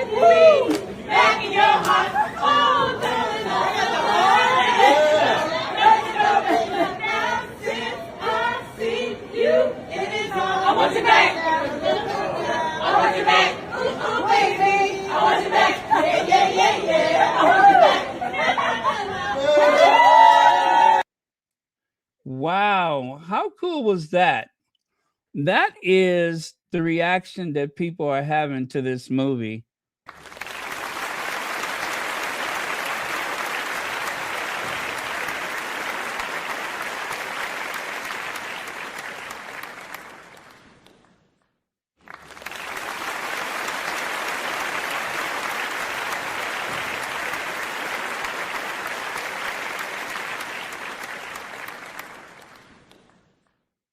All right. Good night, you all. Love you guys. I'll see you next time.